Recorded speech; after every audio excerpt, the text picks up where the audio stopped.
هذه هي الكتب التي درستم بها في صرح ثانوية الإصلاح الإسلامية.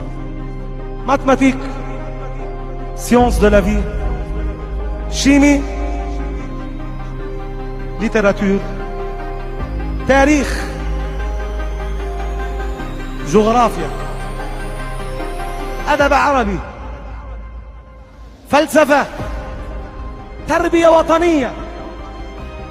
كل هذه الكتب كانت جديدة تصبح قديمة في اللحظة التي تنجحون فيها في الامتحانات المدرسية والرسمية بإذن الله تعالى.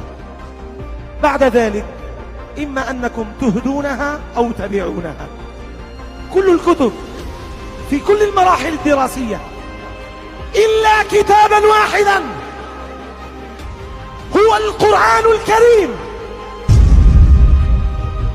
هو قبل كل الكتب وفوق كل الكتب، هو الذي ينبغي أن يبقى معكم على امتداد حياتكم. ضموه إلى صدركم، ضموه إلى صدركم، واكبوه في شبابكم ومشيركم.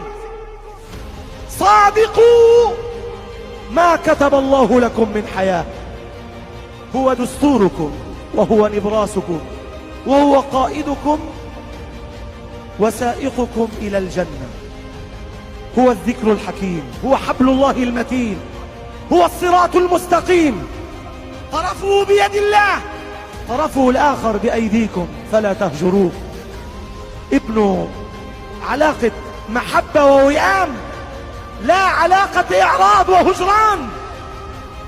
كلما قويتم مع القرآن قويتم في حياتكم، كلما هجرتم القرآن ضعفتم في حياتكم.